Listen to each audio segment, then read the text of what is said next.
Olá, sejam bem-vindos ao AAVcast e hoje eu estou aqui com um convidado super especial, o profeta do Elétricos, Alexandre Costa, Alfa Consultoria. Seja muito bem-vindo. Nossa, é uma honra.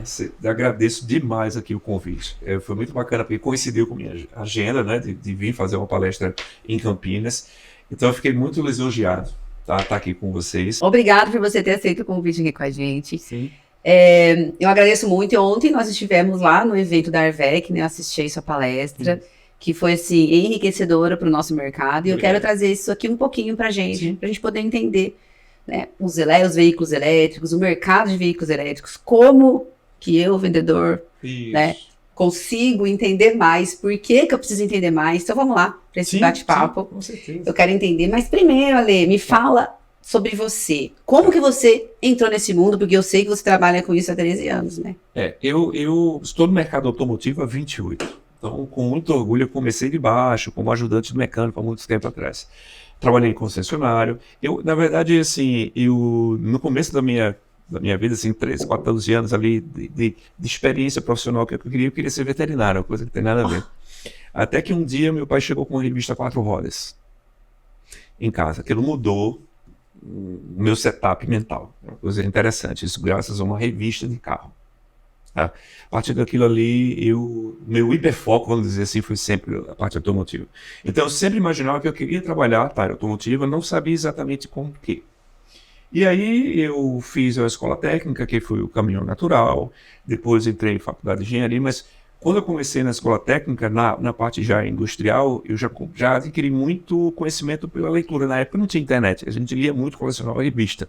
E eu era aficionado assim, por carro. E aí as coisas foram acontecendo naturalmente. Pela dedicação que você tem, as coisas vão acontecendo. Então, eu participei de um treinamento de uma montadora, foi dentro da escola técnica, os melhores alunos indo para trabalhar em concessionário. Então, eu fui mecânico, depois eu retornei como um instrutor dessa montadora para treinar concessionários. Legal. Isso eu tinha 19 anos de idade. Sabe? Então tudo foi muito precoce assim na minha vida. Com 21 eu era gerente de pós-vendas de uma concessionária BMW. Eu brinco dizendo que na época eu era tão magro que eu era da largura da minha gravata que eu usava. Então foram experiências muito enriquecedoras. Então você com 19 anos, ser instrutor de uma montadora, ir para a montadora, receber treinamento, sabe, numa época, isso em 96, 97, numa época que estava tendo uma transição tecnológica bem interessante aqui no Brasil, então eu surfei essa onda, trabalhei com uma marca premium, como o BMW, por exemplo, fui supervisor de vendas da concessionária Jaguar Citroën, então eu emergi muito nesse mercado de luxo. Montei minha empresa de consultoria, né, que hoje é minha esposa, né, e a Patrícia, a gente chamava de Automotivo Consultoria. Não tinha nem CNPJ. Tá, eu emitia a nota na prefeitura. Era uma coisa bem ainda mambembe, vamos dizer assim, mas eu me descobri que eu gostava de ajudar as pessoas a entender a questão do automóvel, da prestação de serviço, da venda. Eu fui me encontrando nesse caminho. E surgiu a oportunidade para eu trabalhar numa grande multinacional de autopeças, no qual eu passei 10 anos. Isso me ajudou a ter uma bagagem, assim, não só profissional, um amadurecimento, mas também de viagens. Foi onde eu conheci boa parte do Brasil. Por isso que eu digo que eu conheço 136 cidades diferentes, agora 137. Eu estou conhecendo Vinhedo. Eu tenho tudo isso planilhado. Olha! Então, e há 10 anos, voltei com Patrícia, a minha sócia 2 vezes, né? A Alfa, que a gente chamava de Alfa Consultoria, a gente hoje abreviou para Alfa. E hoje a gente tem o orgulho de atender a nossa base em Recife, mas hoje atende o Brasil todo. Então hoje a gente atende desde montadora, concessionários, centros automotivos, distribuidores de autopeças. Então a gente tem muito orgulho disso, né? A gente sempre foi dedicado ao setor automotivo. E eu sempre falo, eu não sou palestrante, eu sou o consultor que usa a palestra como um agente de mudança, para dar um recado. E de onde é que surgiu essa questão do eletrificado nesse caminho? Pouca gente sabe disso, mas o meu primeiro contato com o carro elétrico foi quando eu era instrutor Fiat. Foi em 97. Olha só, em 1997. Eu dirigi meu primeiro carro elétrico, que era um Fiat Panda. Eu vi esse carro ser retirado de um avião, tá, no antigo aeroporto ainda de Recife. Eu levei junto com o coordenador de treinamento para um hotel lá perto, porque estava tendo um simpósio de energias renováveis. Você foi dirigindo esse carro? Fui dirigindo esse carro. Ai, que chique. 97. Em 97. Era um Fiat Panda, assim. Foi uma experiência muito louca para mim. Muito, muito, muito. Só que naquela época eu não imaginava que isso ia acontecer hoje, que a gente ia algum dia, olha só, ter carros elétricos e eu seria uma das pessoas que estaria à frente desse processo aí de mudança. Então, ali foi o meu primeiro contato. Isso ficou na minha mente. Quando começou, como eu sempre lia muito e foi o começo da internet, eu fui entendendo um pouco dessa questão da eletrificação veicular, a Toyota lançou o Prius, que foi mais ou menos em 97, eu fui começando a buscar sobre isso. Mas eu comecei a estudar realmente quando chegou o primeiro carro eletrificado aqui no Brasil, que foi o Mercedes S400 Blue Hybrid. Eu disse, poxa, agora chegou. E aí eu comecei a dedicar, quando eu digo, gente, eu estudo isso há 12 anos, agora em julho vai fazer 13, porque foi quando o carro foi lançado, né? É que eu me dedico a ler, a entender, sabe? Isso não é um estudo formal, eu fiz vários cursos, sim, agradeço a todos, mas eu tenho um elevado nível de ATBC, hora de na cadeira, né? Que é a dedicação. Eu sou um self-made man, vamos chamar assim, né? Aquela pessoa que se dedica a aprender e estudar sozinho. Isso eu tenho bem alavancado na minha vida, isso é muito legal. E aí, o que é que eu faço? Eu comecei a me dedicar. Se tornou um assunto que me interessou, porque eu senti que isso ia ter um impacto lá na frente. Então, eu comecei a acumular informação. Então, eu sou um grande acumulador de informação.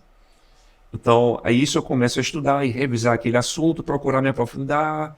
Tanto é que hoje, no patamar que eu estou, eu leio os sites de fora. Eu acompanho um site de carros chineses, ainda bem que está em inglês, né? Porque eu não entendo mandarim. Eu acompanho um site em português, acompanho um site em espanhol. Fora, isso dá um total de 25 sites que eu leio todos os dias, né? Para poder estar atualizado. Isso é uma forma... Todos os dias. Sim, eu tenho uma lista. Depois você indica alguns pra gente. Sim, aqui. os meus, que a gente chama preferidos, não, que a gente salva ali no...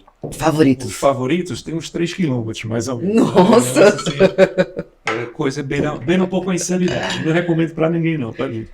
Mas é só para mostrar em que contexto que eu entrei nisso. E quanto mais eu comecei a estudar isso, mais eu vi que o mercado não estava preparado.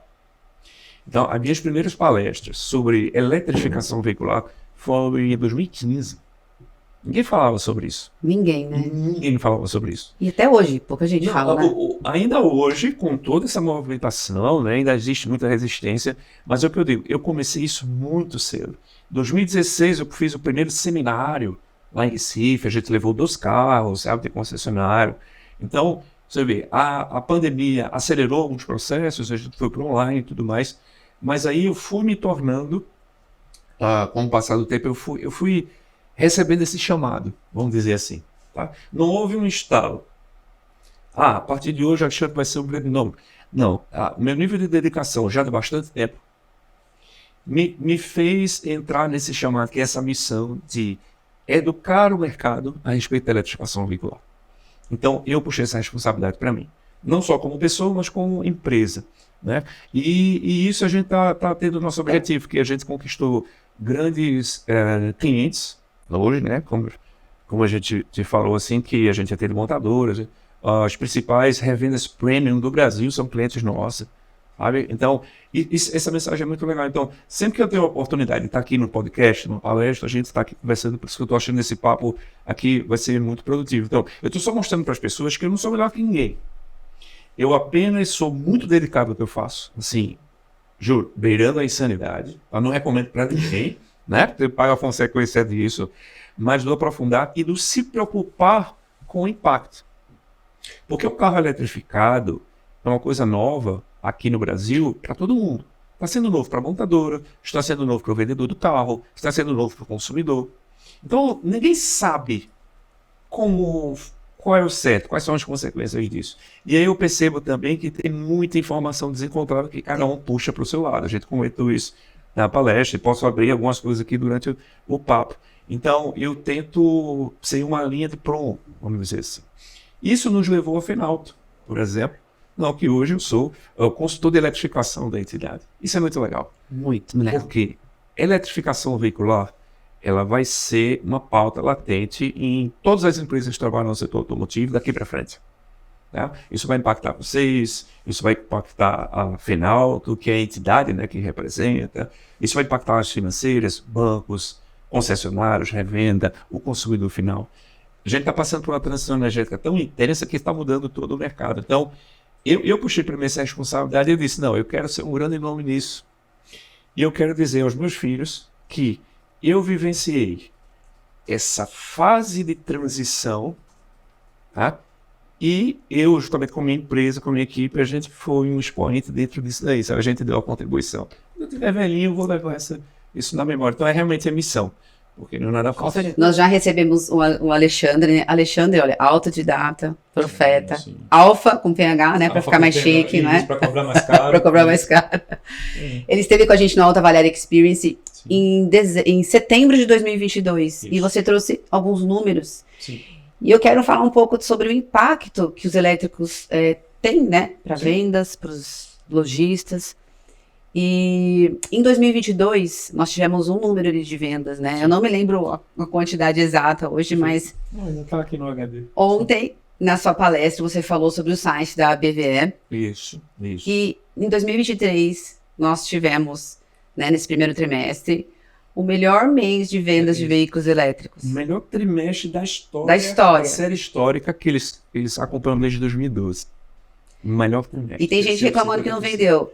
Exatamente. Sabe o que eu achei interessante? É isso. Que esse mercado tem crescido a passos largos, há 5 anos, 2 dígitos, né? Há 5 anos, e um crescimento assim, exponencial, lógico, perto do que a gente tem hoje da frota de 40 milhões de automóveis, os 140 e poucos mil que a gente tem hoje parece pouco.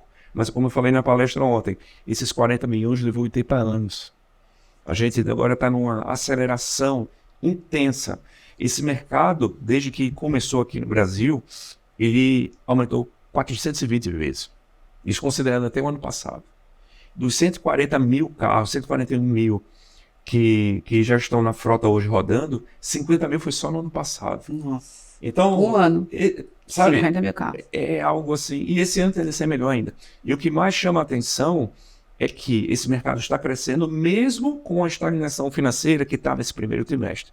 Por que isso acontece? Por que esse fenômeno? Primeiro, que é algo novo, o brasileiro gosta de alguma novidade, isso é interessante, está tendo uma oferta maior de veículos, de modelos, preço para o consumidor, marcas novas entrando, mais concessionários, então isso chama atenção.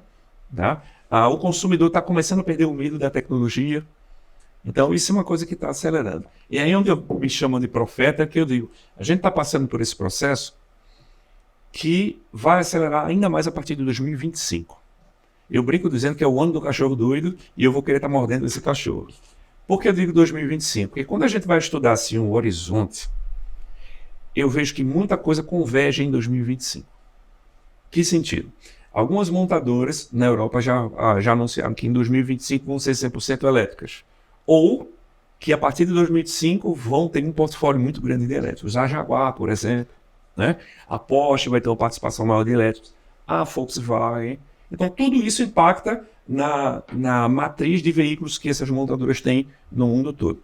Aqui no Brasil, a gente vai ter a entrada do PROCONV VL8. O que é o PROCONV? Programa Nacional de Controle de Emissão de Poluentes, que é um programa que existe desde 1986. E cada 3, 4, 5 anos ele muda de fase. Independente, gente, só para vocês entenderem, isso independe de quem está no governo. Se é assim ou assim, não importa. É uma autarquia que está ligada ao Ministério do Meio Ambiente. O que acontece é o seguinte, esse programa ele determina os limites de emissões para veículos de passeio, veículos pesados e motocicletas. O L do PROCONV VL7, né, o L quer dizer leve, e o 7 quer dizer que é a 7ª fase. Só para a gente entender qual foi o impacto, o que é que isso tem a ver nesse papo aqui? Tem tudo a ver, porque são fatores que aceleram a eletrificação. Só explicando, pessoal, a eletrificação ia acontecer. Por que ia acontecer? Porque é a forma correta da gente aumentar a eficiência energética do automóvel. Eu preciso eletrificá-lo. Ponto. É o único caminho, é a única área da tecnologia que a gente domina, que conhece e que pode ser aplicada num curto período de tempo, para a gente tentar reverter 130 anos de carbonização. Então, é o único caminho. Nenhuma lei diz assim, a montadora agora vai ter que fabricar carro elétrico. Não. O que a lei diz é, a partir de agora, a partir deste ano, você só pode emitir esse tanto de emissões. Então, a montadora faz o quê? Olha o que é que ela tem disponível na sua tecnologia, coloca no carro e bota para rodar. Por isso que a gente tem carro 48 volts, híbrido regenerativo, híbrido leve, híbrido plug-in, elétrico. Por quê? São várias miscelâneas de tecnologia. É o que a montadora tem ali disponível. Por isso que Todos são chamados de elétricos? Eu costumo chamar de eletrificados, porque são níveis de eletrificação. E aí o que aconteceu no Procon VL7, o que é que tem a ver com o revendedor, o vendedor que está assistindo aqui a gente? Está parecendo um papo técnico, mas eu estou justificando esse processo. Sim. O Procon VL7 passou a ser vigente agora em 2023, 1º de janeiro de 2023. Esse programa reduziu tanto o nível de emissões que 15 motores foram descontinuados e 59 automóveis saíram de linha. É por isso que a gente não tem mais o Sandero RS, é por isso que a gente não tem mais o Fiat Doblo, é por isso que a gente não tem mais o Gran Siena, que são carros que têm uma participação em seminovos considerável, não só na venda de novos, mas em seminovos. Mas os carros foram descontinuados. A Volvo XC40 híbrida saiu de linha também, passou a ser só elétrico. Por quê? Porque não atendia esses níveis de emissões. Aí a montadora ela faz um cálculo muito simples. Eu tenho que atender isso aqui, vale a pena eu atualizar esse carro ou pelo meu volume de venda é melhor eu descontinuar ele? Foi por isso que 59 modelos saíram de linha no Brasil na virada do ano. Olha, então isso tem um impacto no setor de seminovos? Com certeza, sim, porque aquele carro não vai ser mais renovado. A tendência é que ele possa ter uma depreciação, então tudo impacta no preço e tudo mais. E aí isso aconteceu no Procon VL7, 2023. Em 2025, olha só, 2 anos, vai vir o Procon VL8, ainda mais exigente. O que é que vai acontecer? Outra pancada no mercado. Daqui para frente vão ter novas tecnologias. Eu sempre falo assim para alertar o pessoal. Eu digo assim, Alessandro, quantos carros foram lançados no Brasil no ano passado? Só a gasolina.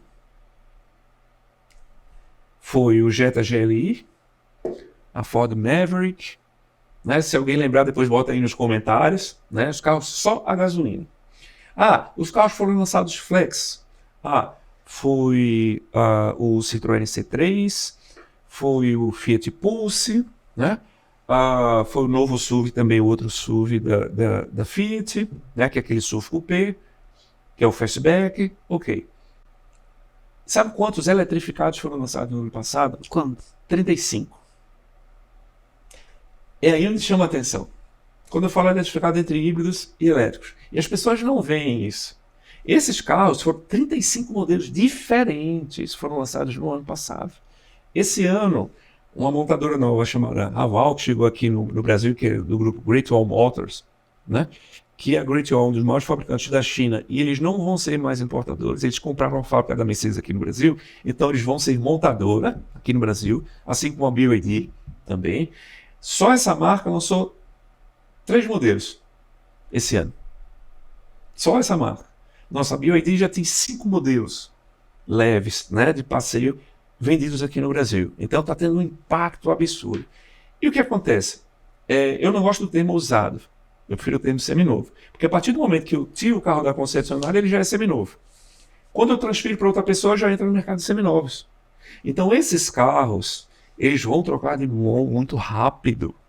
Porque quem tem um poder aquisitivo para comprar um carro 300, 400 mil, ele vai experimentar essa marca, depois ele vai vender e comprar outra e já entra no mercado de seminovos. Quem trabalha com seminovos premium já foi impactado por isso. Tanto é que eu tenho atendido muito clientes do perfil premium para treinar e capacitar a equipe justamente por causa disso. Por quê? Quando a gente pensa em Volvo, BMW, Audi, Porsche, esses carros são híbridos ou elétricos. Então, quem trabalha com marca premium já trabalha com carro eletrificado. O cliente já testou esse carro na Europa, já andou nos Estados Unidos, quer ter o carro no Brasil. E aí essa tecnologia, que é uma tecnologia top-down, ou seja, começa na montadora premium e vai popularizando, isso porque é uma tecnologia cara, isso já está chegando nas montadoras. O que é que eu mostrei ontem? 28 montadoras, é por isso que eu digo, aí eu trabalho da consultoria. Isso não está escrito em canto nenhum. Fui eu que fui fazer esse levantamento. Montadora, isso me deu um absurdo. Foi. Não à toa, cabelo branco e pouco cabelo. E a expressão o ar de louco aqui que eu tenho. Mas tudo bem. 28 montadoras têm ao menos um veículo híbrido elétrico no Brasil. Isso chama muita atenção. É isso que eu quero chamar a atenção do público. Não é que é uma coisa de futuro. Gente, esse discurso já está de 2010. Sabe? Me fala assim, qual que é o impacto para mim, né? Tá. Para minha loja. Perfeito. Para eu vendedor. O que eu preciso saber? né? O que eu Isso. preciso fazer? Qual que é o caminho a seguir? Primeira coisa, ter a mente aberta, porque vai aprender coisa nova, né? Eu percebo, Alessandra, sabe o que acontece? Que as pessoas, elas negam o futuro como uma forma de preservar o presente e o passado de glória. Não, essa questão de carro elétrico, isso aí não vai acontecer não, porque ele fica tentando negar isso, porque ele não conhece e ele quer manter aquilo que ele conseguiu conquistar. Por mais que ele negue, isso é uma onda que vai engolir ele. Então, a primeira coisa é ter que ter a mente aberta. Segundo, ele tem que ter fé. Fé em que sentido? Tem que acreditar. A pessoa tem que entender que a gente está atravessando aí uma transição energética. O planeta. Se você entender que de 2023 para 2025 vai ter essa mudança que eu acabei de explicar, a partir de 2025, nossa, praticamente não vai ter carro só flex. A gente vai ter o carro flex com algum tipo de eletrificação. E se eu não entender isso, eu vou começar a limitar o perfil de carro que eu tenho na minha loja, que vai limitar também o meu público, que vai limitar a minha receita. Não é melhor eu abrir minha mente, entender que é uma grande oportunidade de negócio, que há um grande negócio aí, um grande mercado se abrindo, e eu quero surfar essa onda, e eu vou ganhar muito dinheiro, vou fidelizar meu cliente. A mentalidade deveria ser essa. Mas o brasileiro, ele tem uma questão muito conservadora.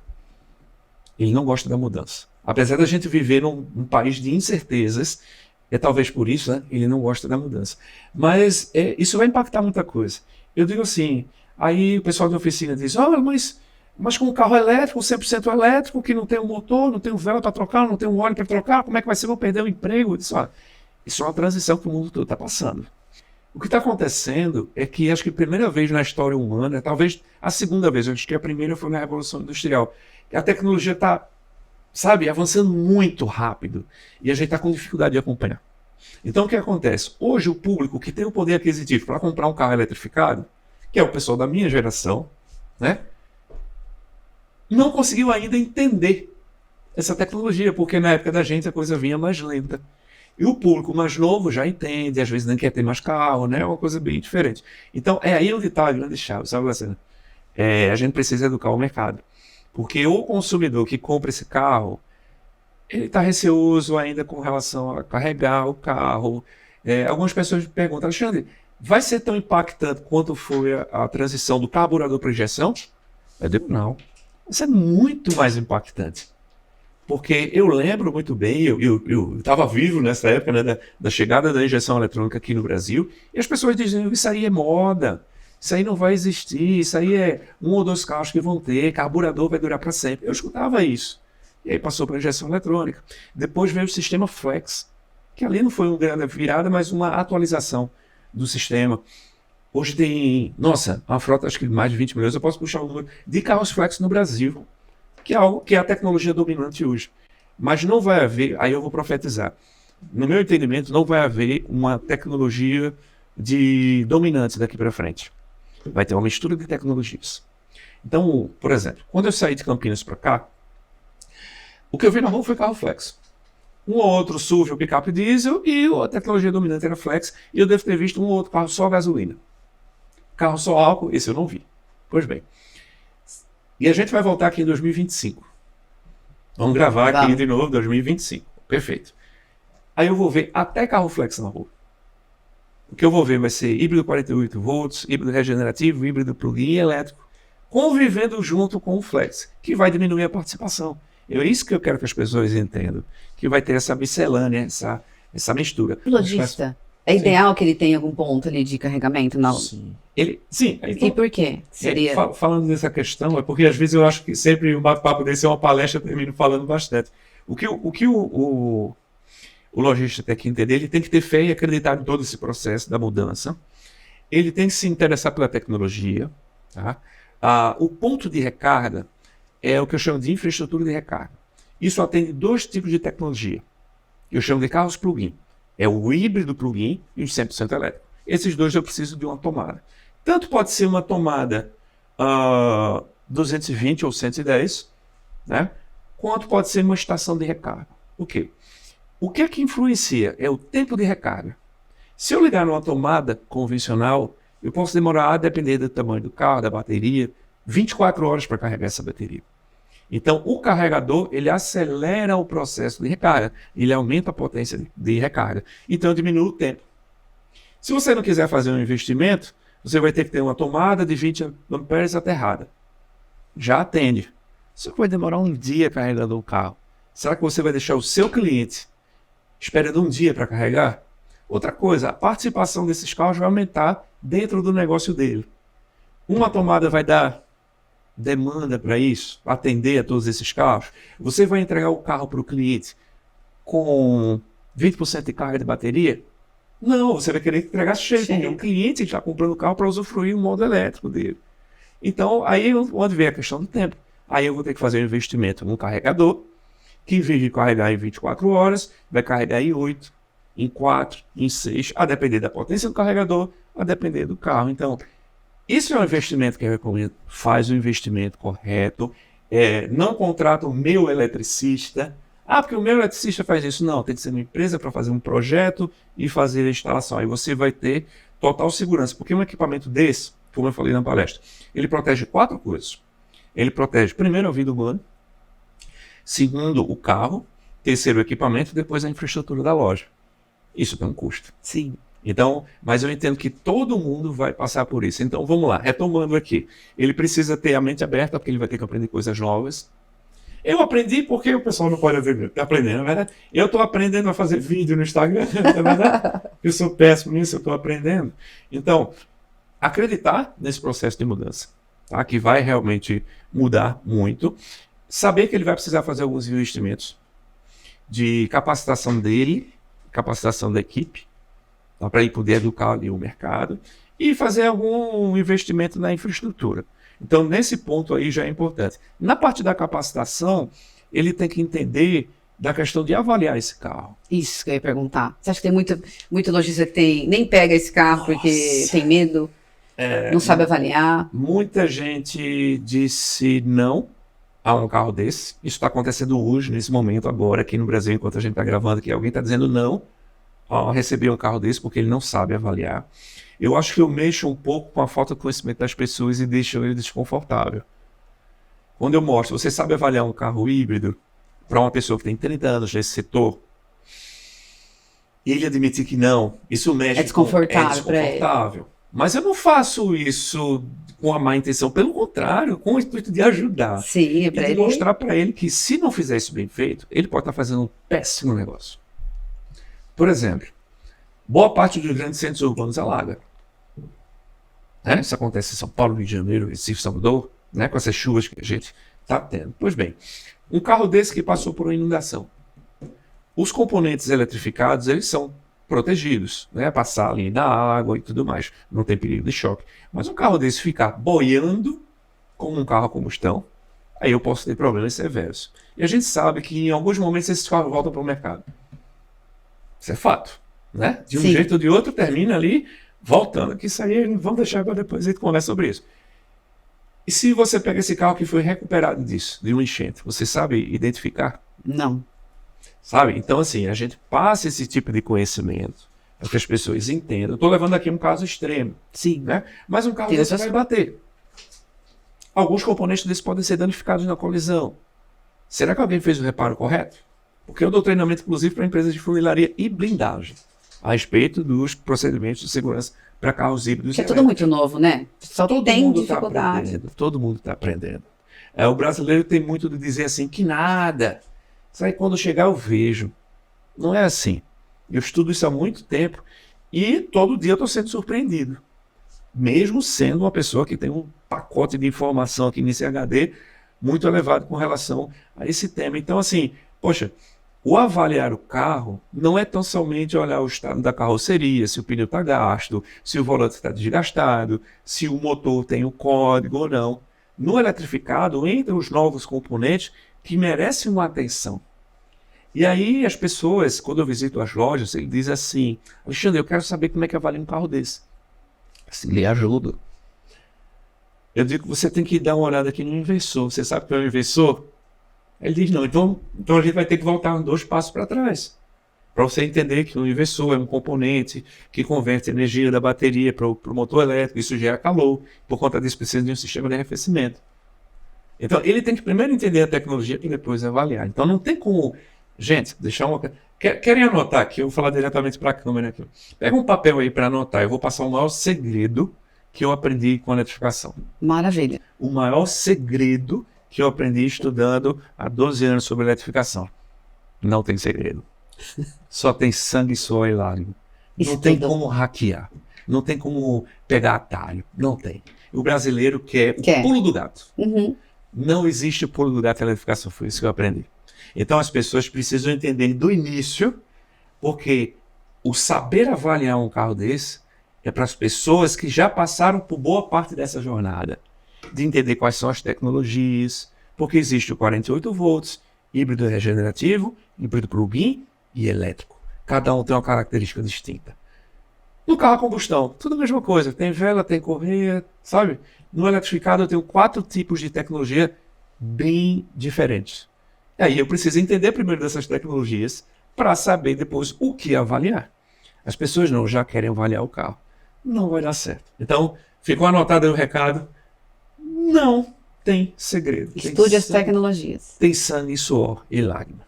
É, exatamente. Mas também depois que você supera essa fase, nossa, a mente expande de um jeito, tá batendo no microfone, a mente expande de um jeito que a pessoa diz, agora sim, eu entendi. Tá? A gente tem um grupo, né, que é um trabalho que a gente faz, eu até vim com a camisa hoje, que é o Personal Heavy. A gente tem um trabalho quando a gente mentora algumas pessoas, alguns profissionais, para se tornarem realmente especialistas nisso. E a transformação que essas pessoas passam é uma coisa assim, surreal. Pode parar, você. Você, por favor. E elas dizem, poxa, eu não tinha noção do tamanho do mercado, eu não tinha noção do que precisava avaliar, não tinha noção de como é que funciona o carregamento, quanto tempo demora. Mas isso é tudo muito novo. Eu não sei nada disso, de quanto tempo carrega, por exemplo, um carro, qual que é a autonomia de um carro, quanto tempo dura uma bateria. Vamos falar sobre isso. Vai ser, se quiser, a gente grava 2 podcasts aqui e faz a parte 2, não tem problema, porque é muita informação. É isso que faz com que as pessoas não avancem. O que a pessoa tem que ter para você entender? O que você precisa ter para você ter o domínio para trabalhar com muita segurança com a eletrificação veicular? Eu preciso entender o tamanho do mercado. Eu preciso entender os fundamentos da eletrificação. O que é 1 kWh, sabe? O que é o watt, o que é frenagem regenerativa, que são conceitos que estão ali, até porque eu puder explicar para o cliente. Pois bem, eu preciso explicar as plataformas eletrificadas. As pessoas acham que um híbrido é igual em todas as montadoras. Muito diferente. Um híbrido do Toyota é diferente de um híbrido da Volvo, que é diferente do híbrido da Volkswagen, que é diferente do da Porsche. E até as avaliações desses híbridos que são diferentes também são diferentes? Então, não existe hoje um conteúdo sobre a avaliação desses carros. Eu montei isso baseado no que eu conheço da tecnologia daquele carro. Eu montei um guia do Corolla, para você avaliar um Corolla, com 62 páginas. Sabe? Tipo um checklist? Eu não montei no formato de checklist, mas assim, quais são os pontos que você precisa, né? Mas é uma sequência. Tá? 62 páginas. É muita coisa. Isso além do que você já avalia no carro. Hoje um avaliador para avaliar um carro desse, que conhece, ele demora muito mais tempo que avaliar um carro normal, não? Você chegou num ponto interessante. Ele entender os pontos e dominar, ele vai demorar. Mas a avaliação, a partir do momento que ele sabe o que avaliar, o que precisa, é rápida. É igual o normal, um carro normal. Que ele vai saber que aqui eu tenho que avaliar o reservatório, aqui eu vou verificar a bateria dos volts, eu tenho que avaliar o disjuntor de segurança, eu vou saber se esse pneu aqui é o original ainda ou não, tal. Então tem os pontos que, a partir do momento que ele dominou aquele processo e entendeu a importância daqueles equipamentos, digamos que vai aumentar 10 minutos a mais do que ele já avalia. Pronto. Eu conseguiria avaliar um carro assim muito rápido. Porque eu sei quais são os pontos. Mas as pessoas têm que passar por esse processo. Eu não estou sendo chato, sabe? E toda loja tem que ter um avaliador, pelo menos que conheça todos os veículos. Que entenda. Porque eu até brinco nas palestras que hoje a gente se preocupa com o quê? Com a lataria. Você tem a fresta muito grande, né? Ali nas portas, eu abro o porta-malas. Parece que eu estou visualizando aqui na minha mente, né? Aí eu olho ali o fundo do porta-malas para ver se tem ferrugem. Eu abro o capô, dou uma olhada no número do motor, tal. Vejo como é que está, se houve questão de batida ali, se os faróis são iguais. Não, o carro está legal. Na parte eletrificada eu tenho que incluir os itens da eletrificação. Tá? Para que você faça uma compra correta, para que você tenha um produto de qualidade para vender para o seu cliente. Então, precisa. Então, mas para chegar nesse nível, eu tenho que passar por todo um ano. Eu preciso entender os procedimentos de segurança desses carros. Por exemplo, e muitas vezes você tira o banco do carro para lavar. Absolutamente normal. Só que quando você tira o banco de um carro híbrido Toyota, a bateria de alta tensão fica exposta. Pouca gente sabe disso. E aí, muitas vezes, a pessoa que está limpando pode colocar o pé na bateria para limpar o teto. Pode ter um acidente. Sabe? Então, assim, são esse tipo de coisa que a gente precisa alertar. Eu vou lavar aqui o motor. Poxa, tem componentes eletrificados caros que suportam água, mas não suportam um jato de água direcionado. Se não orientar isso, vai acontecer um problema. Então, você gera um prejuízo dentro da sua loja. Muitas vezes, você imagina, por exemplo, que o carro está vendido, ele vai só dar aquela lavada geral para ser entregue. Depois o carro que saiu da lavagem não pega mais. Nossa. Isso acontece com carros a combustão, você imagina com... E a peça é lá uns 30 mil. Isso, né? Porque o reparo aí vai ser caro, a manutenção é bem em conta, mas o reparo... Então eu quero alertar para isso, porque o lavador de carro ele precisa se atualizar, precisa se orientar. Então, quando eu faço esse trabalho numa loja, eu junto toda a equipe. Eu falo com o vendedor, eu falo com o administrativo, eu falo com todo mundo. Por quê? Se pegar o documento do carro não diz assim se ele é híbrido ou elétrico. Lá na seção combustível, ele vai dizer assim, gasolina / elétrico, ou gasolina / álcool / elétrico. Esse é o híbrido flex. O gasolina / elétrico, esse é um híbrido plug-in. Por exemplo, o híbrido 48 volts, só tem lá, gasolina / elétrico. E se eu pegar um híbrido plug-in, tem lá, gasolina / elétrico. Ele não diz a tecnologia. Sabe?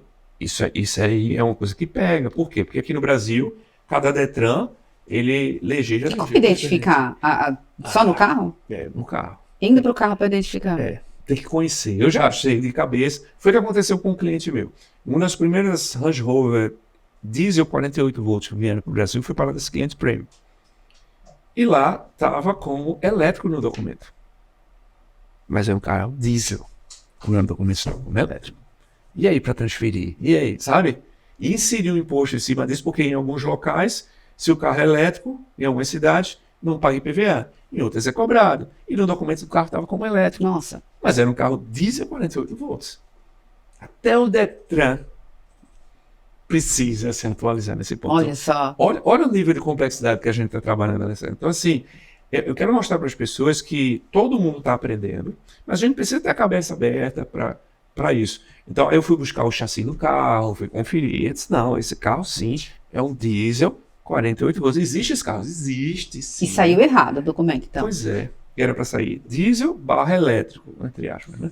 Então, para você ver o nível que a gente está... Então, todo mundo vai ter que... Você sente que o pessoal tem certo receio e medo de... Nossa, muito. É uma barreira, assim, enorme. É por isso que eu digo, é missão mesmo. Tá? Porque se fosse só por dinheiro, eu já tinha desistido. É missão. Não é nem missão. por estudar, né? Até mesmo para comprar, para a pessoa usar, por exemplo, não é? Por que tem pessoas que têm receios de comprar um elétrico? Isso. Eu até falo sempre isso nas palestras, porque, assim, o brasileiro, por natureza, ele desconhece a eletricidade. É uma coisa muito doida. Os pais da gente diziam, não passe roupa não para levar choque, porque a geladeira GE antiga dava choque, lembra? Tinha um tapetinho de borracha. Não lembro. Eu sou dessa fase. Aí depois de fazer uma consulta aí no Google e dar uma olhadinha nisso. Então, o brasileiro por si só ele tem medo da eletricidade. Muito. E aí eu falo nas palestras. Aqui no Brasil, a gente transfere a responsabilidade do abastecer o nosso carro para um profissional especializado, que é o frentista. Se o meu carro é plug-in, híbrido, plug-in ou elétrico, que eu preciso ligar na tomada, esse trabalho é meu. Eu não sei se quem está assistindo a gente já tentou aqui abastecer o carro gasolina. Eu já tentei fazer isso e não é tão fácil quanto a gente imagina. Sim, não é. É muito esquisito. É perigoso, assim. Então tem que ser feito de uma forma correta. E aí eu pego um perfil cultural que a gente tem medo histórico de eletricidade. Isso é fato. A gente mal estuda sobre isso no colégio, a gente tem receio sobre isso e tudo mais. Pois bem. E não sei como abastecer meu carro. Aí eu junto tudo isso agora num carro que é elétrico e eu vou ter que ligar. Quando eu pego naquela tomada que o cabo é pesado, aquilo dá um medo em muitas pessoas. As pessoas acham que vão levar choque, sabe? Então, assim, a gente precisa educar as pessoas. Por isso que eu digo, gente, quem está assistindo aqui esse podcast, eu falo sempre isso. Chega no shopping, no aeroporto, no home center, que tem um ponto de carregamento. Quando não tiver nenhum carro carregando, tira lá o plug, sente o peso ali. Adorei, vou fazer. Isso, porque você perde o medo. Não dá choque. O equipamento é extremamente seguro, tá? Quem puder, faz test drive nesses carros. Vai na concessionária, eu rodo com muitos carros para sentir ali a tecnologia. Gente, é absolutamente seguro. Então você começa a perder o medo. Mas eu tento entender o porquê. Aí eu vou estudar. Então eu entendi que o brasileiro ele tem esse comportamento. Não sabe abastecer o próprio carro e desconhece de elétrica. Então isso se torna um medo, um receio. Aí o que é que ele diz? Carro elétrico. Não é só por conta do conhecimento, né? De ter que estudar. Também tem esse medo, então. Tá enraizado. Eu fui estudar um pouco sobre isso. Sabe, outras coisas, Alessandra, assim, não existe a melhor tecnologia. Por exemplo, em casa eu tenho 2 carros. Então, para mim, hoje, o Alfamóvel faz muito sentido ser um carro elétrico. Eu viajo muito de avião e para o circuito que eu faço em Recife, eu moro numa casa, então facilita muito, faz muito sentido eu ter um carro elétrico. Né? Mas para muita gente, faz mais sentido ter um híbrido regenerativo, tipo um Toyota, que eu boto combustível, não preciso ligar na tomada e simplesmente rodo. Não, outras pessoas querem ter a experiência do elétrico, mas ainda estão receosas porque não tem muitos pontos para carregar. Vai no híbrido plug-in. E tem gente que já tem acesso a essa infraestrutura, que já entende, que já viajou para a Europa, ou o que quer que seja, e conhece isso daí, aí vai para o 100% elétrico. Então, deixar bem claro, não é o vendedor que vai definir isso para o cliente, não. O vendedor, olha, agora sim, informação importante. Você vai sentar com o cliente, entender o seu estilo de vida. Dizer assim, Alessandra, você mora onde? Você vai dizer onde você mora. Tá, qual é o percurso que você faz? Tá, você mora em prédio, mora em casa? Você se sente confortável para estar carregando um carro desse? Você tem a disciplina, que precisa ter um mínimo de disciplina, para carregar aquele celular. Eu saí com um celular hoje pouco carregado, cheguei aqui e carreguei. Né? Então tem que ter uma disciplina. Não, eu esqueço até de carregar o celular. Então a pessoa não pode ter um híbrido plug-in. Você está entendendo que eu preciso de um carro para fugir do rodízio em São Paulo. Então qualquer híbrido hoje já entra, não precisa ir para o elétrico. Já está livre do rodízio em São Paulo. Então eu preciso entender a necessidade do cliente. Entendendo a necessidade dele, o estilo de vida, e o quanto ele se sente confortável com a eletrificação, aí eu vou dizer, Alessandro, qual é o ideal para você, para o seu percurso, um híbrido plug-in te atende muito bem. Deixa eu te mostrar as opções. Esse é que tem que ser a conversa. E não dizer assim, não, esse aqui é o melhor carro para você. Não é. Tem que entender o perfil do cliente.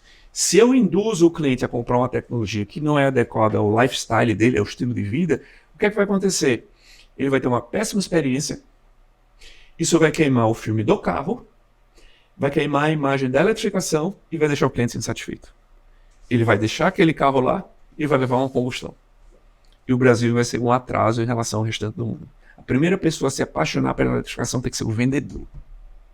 O meu olho brilha quando eu falo de eletrificação, eu tenho entusiasmo quando eu falo sobre isso.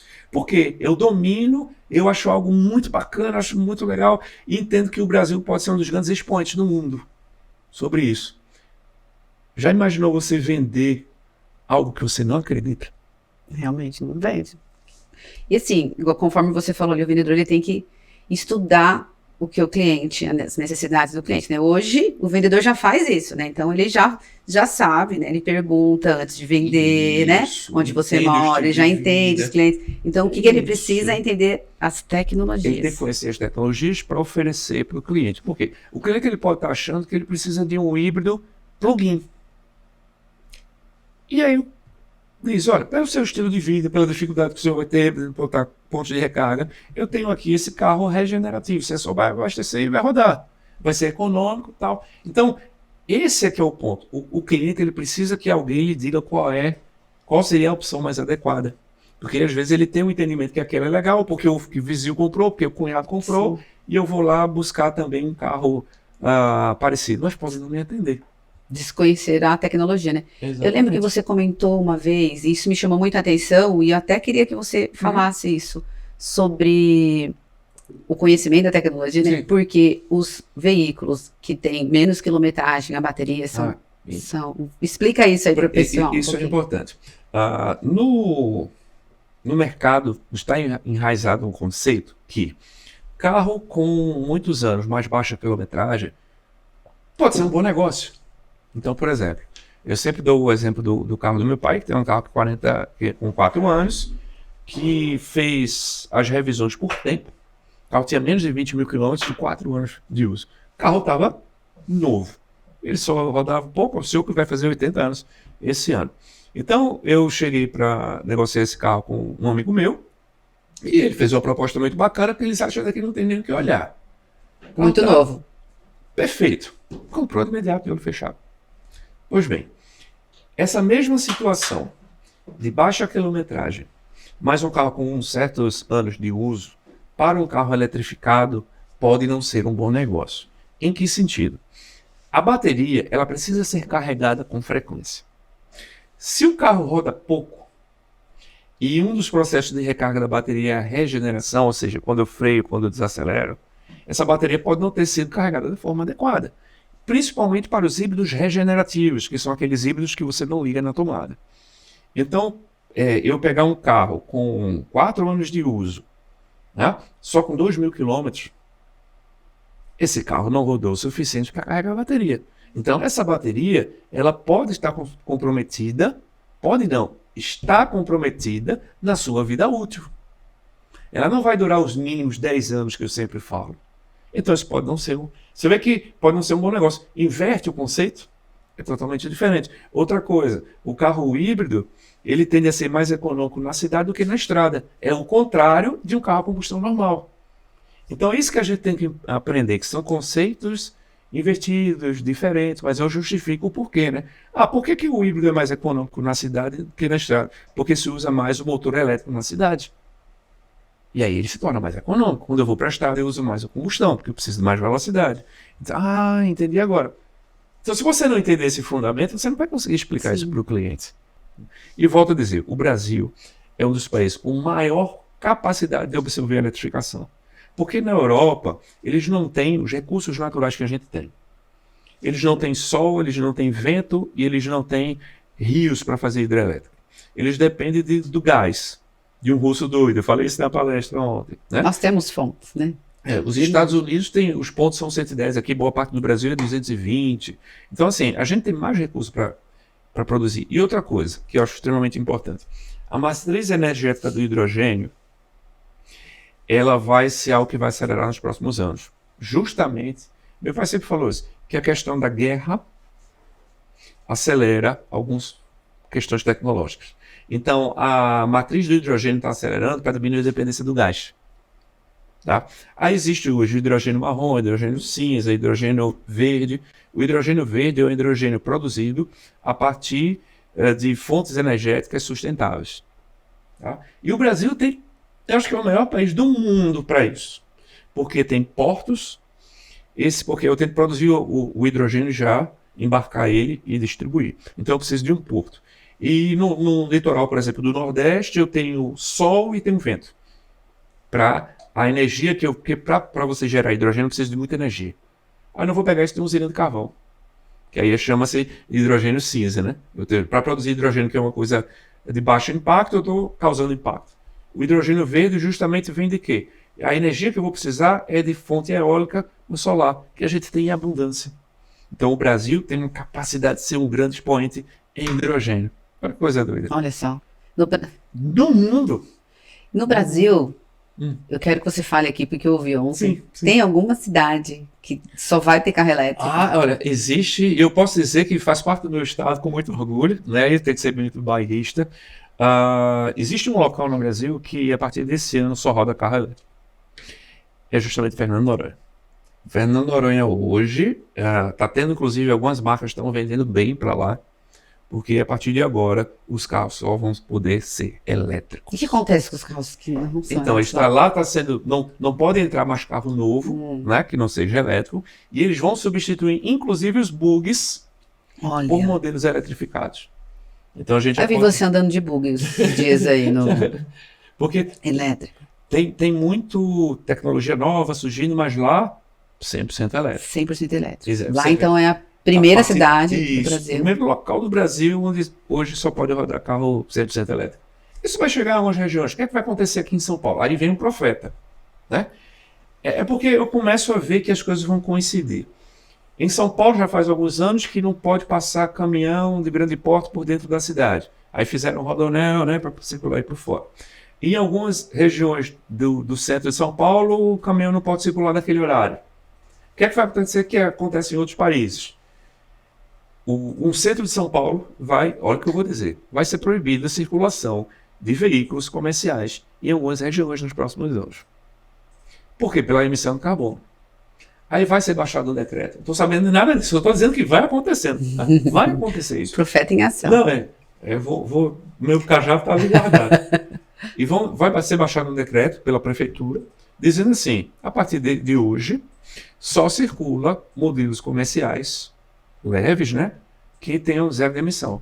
Isso já está acontecendo em Paris, em Roma, sabe? Por exemplo, em cidades muito turísticas, como Roma, por exemplo, algumas regiões não podem rodar mais com carro a combustão, para não degradar o patrimônio histórico. Olha que coisa doida. Olha. Tá? Então, olha que nível que está na Europa. Se você tiver um BMW, uma 330e, como vocês dizem aqui em São Paulo, né? Lá eu chamo 330e, aqui vocês chamam 330e, o carro reconhece a chamada zona verde pelo GPS. Então, o que é que ele faz? Ele liga mais o motor a combustão antes para carregar bem a bateria. Isso sem você fazer nada. O carro faz sozinho. Porque pelo GPS você diz para onde você quer ir. Então, quando ele está perto de chegar na zona verde, o que é que ele faz? Vê a carga da bateria, liga o motor a combustão para dar uma carregada, que quando ele passa daquele ponto, ele só entra no modelo. Olha que incrível. Já acontece isso na Europa. Então, isso vai acontecer, vai começar, sempre começa por São Paulo. Não é? A questão do rodízio, eu sempre falo, gente, o rodízio não foi para diminuir o trânsito. O rodízio ele foi lançado, foi criado para reduzir emissão de poluentes. Tá? E eu sempre evidencio isso que é para as pessoas lembrarem. Isso é para ter um ambiente melhor para todo mundo. E você, meu amigo, que está comprando um carro eletrificado, saiba que você está dando a sua contribuição para melhorar o mundo que a gente vive. É o seu legado para os seus filhos. Então, isso tem que ser sensibilizado às pessoas. Não é um discurso, como é que a gente chama? Daquelas pessoas que abraçam as árvores e conversam com um pé de couve. Não estou falando isso, né? Não, mas o comportamento do consumidor mudou muito, né? Eles têm essa visão agora, né? De melhorar. E aí o vendedor também tem que falar sobre isso.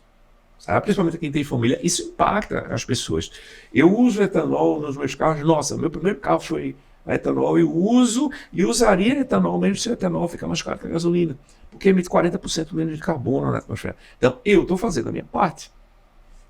Quando a gente só percebe, você pegar ali, atravessar a Avenida Paulista, no semáforo, no trânsito intenso, o ruído e o calor emanado. Você imagina se toda aquela frota fosse eletrificada e naquele momento que o carro está parado, o motor, a combustão está desligado ou não tem motor a combustão, o carro elétrico, o silêncio que a gente ia ter. Ruído zero. Ruído zero, a menor liberação de calor pelos veículos. Nossa, o ambiente muda. Então, é isso que eu quero mostrar para as pessoas. O carro eletrificado é um caminho sem volta. É o que a gente precisa fazer. Eu volto a falar, eu sempre falo isso. A nossa geração está sofrendo os impactos do que as gerações passadas causaram. Chuvas intensas, está acontecendo muito isso. A Santa Catarina nunca ventou como está ventando agora. Períodos de estiagem onde chovia muito, onde não chovia está chovendo, a coisa meio que está... Mudou muita coisa. O clima está devolvendo, a natureza está pegando de volta o que a gente tomou. E uma maneira da gente tentar amenizar esse impacto é com a eletrificação. Só que a gente não vai conseguir vender 1 ou 2 carros.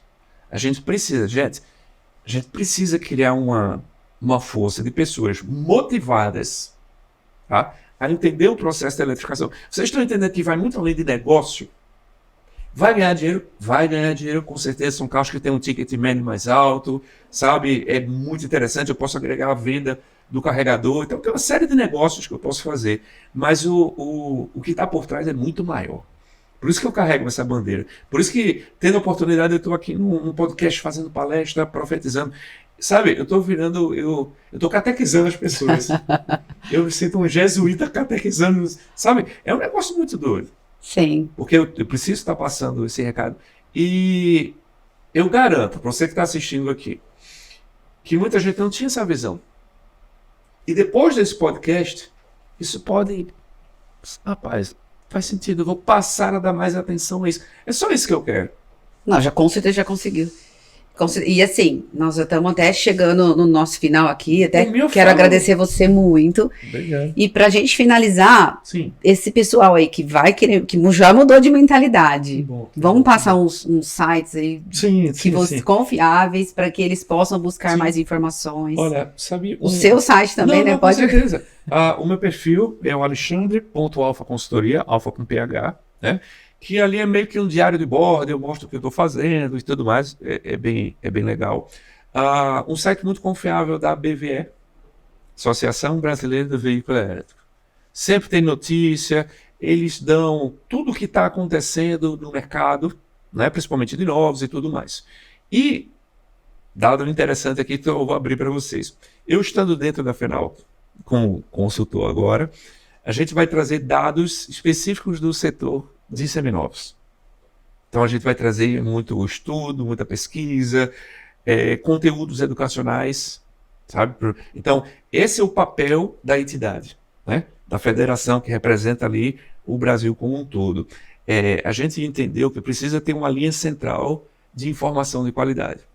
Então a Fenalto, para o setor de seminovos, vai ser um dos canais que as pessoas vão ter acesso a isso. Então a gente vai tá trabalhando bastante, já gravei muito conteúdo, vou sair daqui, vou para lá de novo para gastar ainda, para gravar ainda mais conteúdo. Então a BV é muito bacana, o próprio site da FenaBrave é interessante, eu acho que assistir muitos vídeos também ajuda. Lá no seu perfil tem bastante. Isso, eu sempre divulgo, e aquilo que é importante também eu divulgo, eu faço um compilado e divulgo no meu Instagram também, para ajudar a divulgar isso daí. Maravilha, Lê. Muito obrigada, viu? Nossa, pessoal, vamos mudar de mentalidade então, né? Estudar bastante. Sim, aí não tem o caminho mais curto, realmente é sangue, suor e lágrima. Mas tem a recompensa. Sim. Tem a recompensa, esse aqui é o ponto. A minha recompensa é ser uma das pessoas que ajudou esse negócio a acontecer. Entendeu? Quando eu falo, eu quero falar para os meus netos, deixar esse orgulho para eles, olha, seu avô participou desse processo, a gente vive nesse ar mais limpo hoje, né? Nossa, que missão maravilhosa, não é? Nossa, isso é o que me faz levantar todo dia. Parabéns, Ali, parabéns. Obrigado, é isso aí. Obrigado. Obrigada, viu, por ter vindo aqui. Eu que agradeço. Obrigada, pessoal. Até a próxima.